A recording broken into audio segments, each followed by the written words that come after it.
les poussins. I found an acronym for the word play, okay? Context, I was at the gym yesterday pushing, I don't know, maybe 140 kilos because hello, summer body is not gonna summer if we're not bodying it. And so I pushed and I'm like, putain, reflecting over how and why I'm so obsessed with playing, why I'm so obsessed with audacity and all these questions. And I remembered, I'm always questioning a lot anyways, and I'm not necessarily a lot in my head, but I observe a lot. And I was like, putain, how are we doing in this beginning of 2026? For me, again, I think I repeated it in some of my episodes. 2025 was a big fat fucking year, I think, for a lot of us anyways. But I've lost a lot, and outside of my dad and physical stuff, I've also lost a lot of confidence and, I don't know, a sense of who I really am and what it is that I want to be doing. And I started all of these little side quests, okay, let's call them side quests, with one single purpose: to really own my voice. Whether it's the portrait video series with all of my questions, the podcast where I literally take the mic and then randomly record an episode whilst being on my morning walk, and being present on social media. Voilà, those are the things that really helped me find my voice, own my voice again. And so when I was at the gym yesterday, I was like, mais quand même, you've done it's like day and night. 2025 was night, 2026 is day again, and it's like, putain, en fait, wow, I feel like really two different versions of Sabrine's body, mind, heart, everything. Et en fait, I really almost owe it all to playing, And even if I'm doing coaching and therapy, it is still play. It is still me seeing things from a different perspective. And me trying all of these things, obviously, brought a lot of energy to me, brought this sense again of feeling alive, of being alive, of daring, of trying, and feeling less and less, I think, constricted in my body and less tight. And I think yesterday I was really thinking about the physical effect of play into my life for the last few months. And because I was pushing 140 kilos, for me, this is something I haven't done for such a long time. And I was like, putain, mais en fait, ouais, you're just, because you've, how to say this, compounded all of these small actions over the last few months. And I'm pretty sure, anyways, I've also done that in 2025, but more in a survival mode. Now it's more, okay, I'm living, I am more conscious of what is happening, of my efforts, of where my thoughts are going and everything, whilst 2025 and sometimes even before that, I was more, all right, then this is happening, I'm just going to ignore it, and then boom, we're just going to do something about it, and that's it.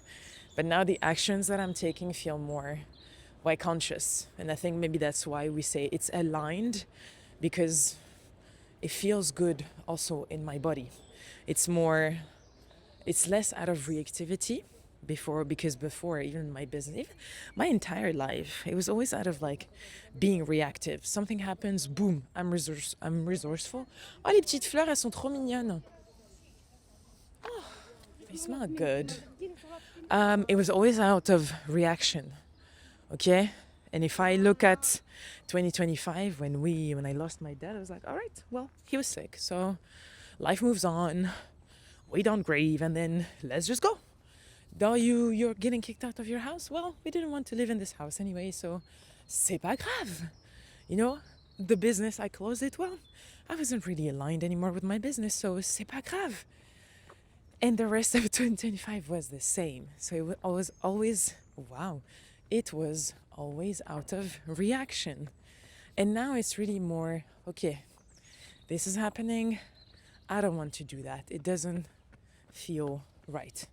So it's really more of my body / heart decision sort of process, okay? And even in my business now, I think of it, I've done a lot of things that I really wanted to do, But every time something happened, I was like, bon, bah c'est moi, allez, ciao, on arrête. Or vas-y, okay. And people told me a lot, oh, but you're very resourceful, very creative and everything. I'm like, yes, I am. But this was all coming out of fucking survival. And now it just feels different because there's a conscious, I think, act of play in there. And I really love it. Because again, even looking at my future event, the Playground Weekender, it's in June. I've never done something like this. First of all, the format, I've never done it this way. But also timing-wise, it's in June. I launched it literally last week. Okay, like almost end of April. It's less than 2 months. Usually I just launch something maybe 6 months in advance. If it's a workshop, I'd be like 3 months in advance. But now it's like a full decision-making process for people to travel and to book days off, maybe to invest a little bit of their money. And so this is one of those first time where indeed there is a bit of stress and a bit of, but it's good stress, you know. It's not so much, oh my God, because let's be honest, if I didn't have the capacity, I think I wouldn't do it.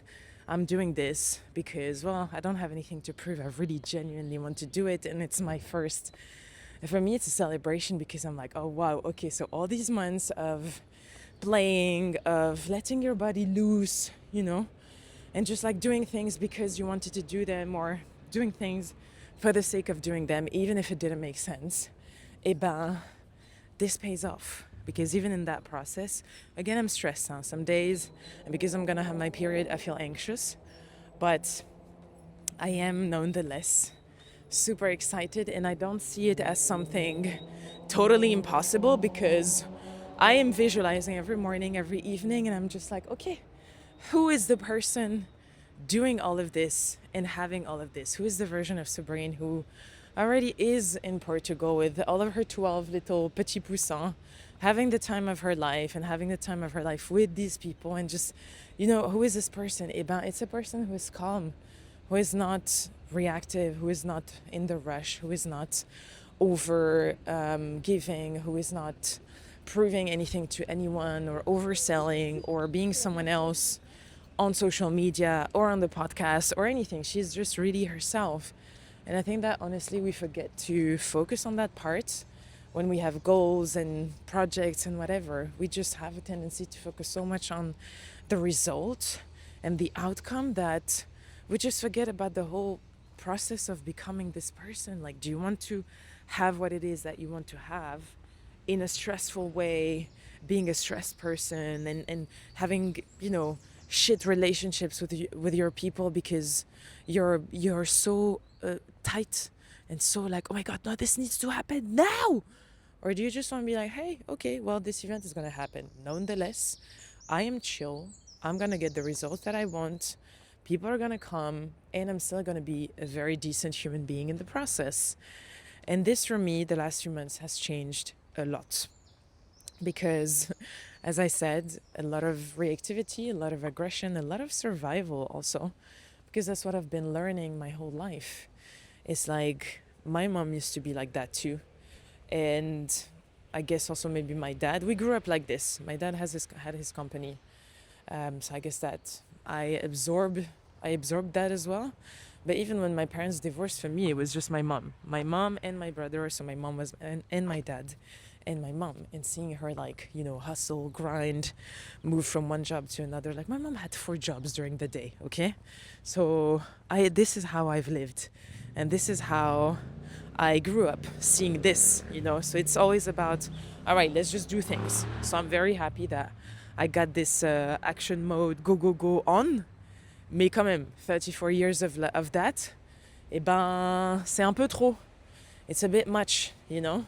So again, looking at 2025, very grateful for everything that has happened in hindsight, because now in 2026, I get to choose to move differently, to act differently, and to be a different person in that process. So there's a lot of play in there, but there's also a lot of, how to say this, chillness that I find very, oh my God, nice. for me, that's always been used to I'm sure, high levels of cortisol and everything. Because, hello, there were months where really I wouldn't have my period. And, il y a mon petit chien préféré, petit bébé d'amour. He's so cute. I miss my dog so much. There's this little tekel, or dachshund, I don't know. See, he's still a baby. But like his owner is like getting him used to walking without the leash. It's so fucking cute. I want to fucking eat him. But anyways, for me, it's a brand new relationship also to work, to life, to my body.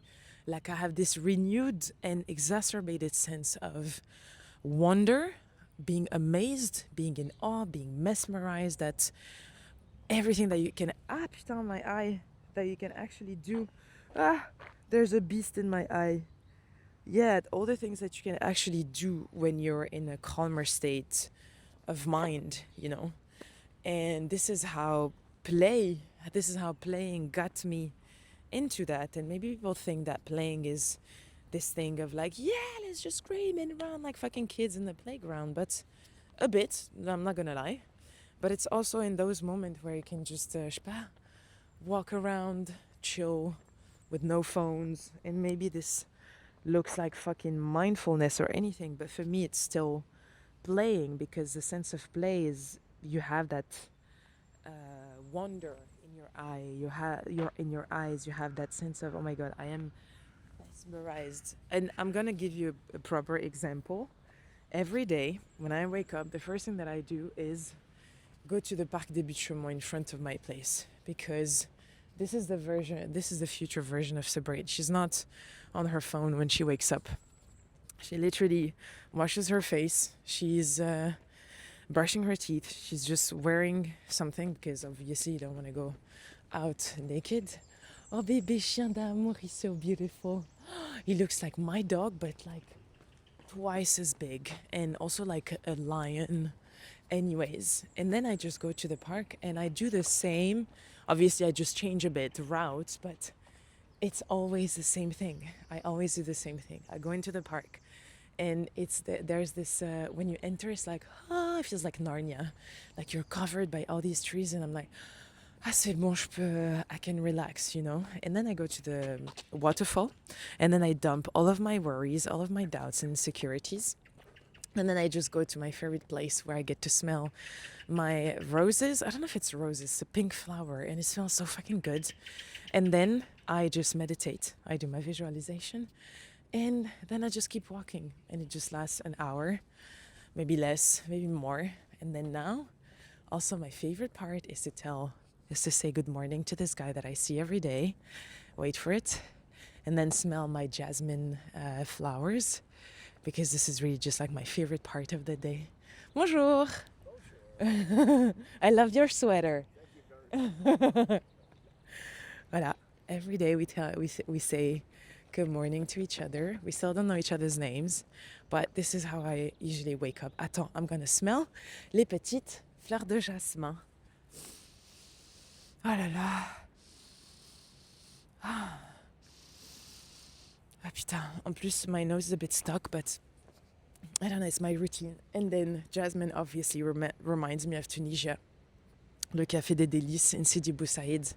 But anyways, this is what I do in the morning, and this literally conditions the rest of my day. And I think of all those little parts of who I am becoming, who I want to become in that process. And having this moment is golden, is key, because then I know that whatever it is that I do, I will have had my little momentje for myself, and I would have played, you know, because it's the same route every day, and yet I see different things every fucking day. And I think that this is what we could be bringing more into our daily lives, instead of just being in our head so much. But yeah, this is, anyways, I don't know where I was going with my morning routine. Et voilà, there's the waterfall. Voilà. Voilà. Attends, I'm gonna make you guys listen.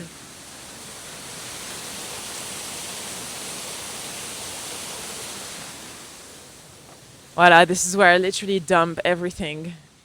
I did it already, so I'm not gonna do it with you because, voilà, flemme. Mais ouais, c'est... I was just really reflecting over play. And then, because this is how I started, and I need to tell you the acronym I found for play. Play is permission to live as yourself. Voilà, c'est cadeau. It's coming from me. It's coming from where? From me being in the fucking gym yesterday, pushing 140 kilos, being in full effort mode. But because I was just relaxed, and I am feeling more and more relaxed in my daily life, in my daily routines, and how I see things, how I decide actually to see things. It's not so much something that is like I am being blessed by the grace of God and then poof, I am being anointed to be enlightened. No, it's a choice for me to want to see things differently, to want to do things differently. And this is the spirit of play.